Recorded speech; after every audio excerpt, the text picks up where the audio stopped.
educated about the ability to kind of connect a biomarker to an endpoint. And I think that becomes, that approach becomes really important in the rare space due to, your patients who are maybe in different geographies where you need to have some kind of central way of being able to kind of compare across patients.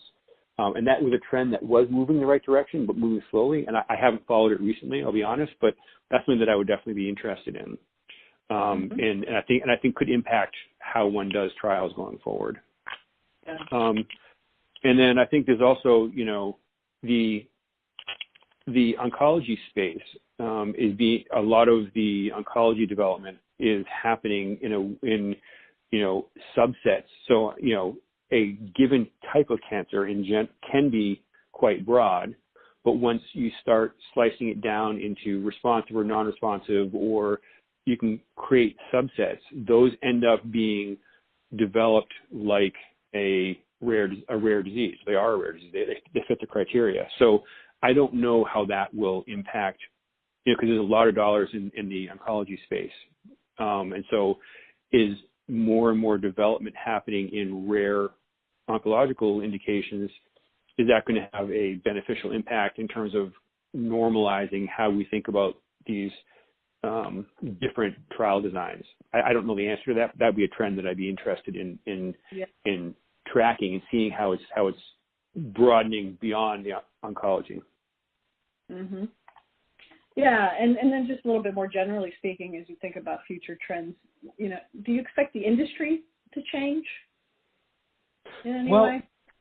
I mean, I think that, in the beginning, there were only a few companies that were really focused on rare diseases because the value proposition was hard to understand. As there's been several successful companies there, you get more and more companies that are moving into that space. And so, there's a lot more competition, which is good in a general sense. Again, not for the same disease necessarily, although I do find that there are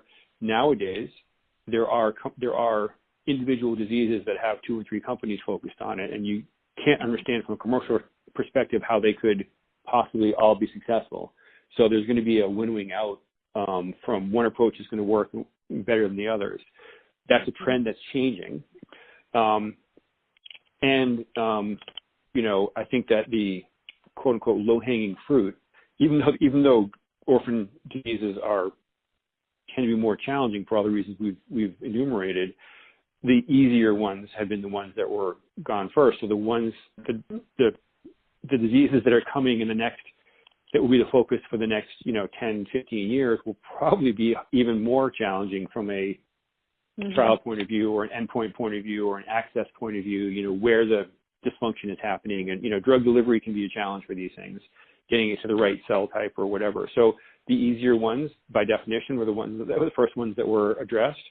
So I think, getting more focused on it and more dollars will be good, but I do think it's going to continue to be challenging and may even get more challenging as the easy stuff gets picked off.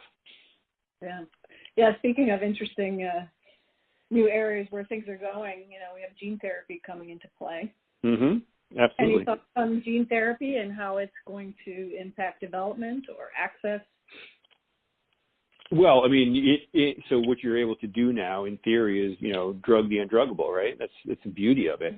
I think the 2 major watchword trends for gene therapy is access. Can you get your vector into the right place so you can actually alter the cells that are impacted by this, and whatever off-target or side effect stuff you have, because gene therapy is not reversible. You stop. If you give a drug and you get side effects, you can stop oftentimes, and the side effects go away. With gene therapy making a permanent change, I think the hurdles to entry, when you start going with systemic administration, you get local administration in a relatively contained space. Your abilities, like the eye, sure, you can do that, and maybe you're not going to have side effects elsewhere. But once you go with systemic administration, and you have any off-target effects that are irreversible, from a regulatory perspective, that's going to be a huge challenge. And so I think, while we're making good early progress in that,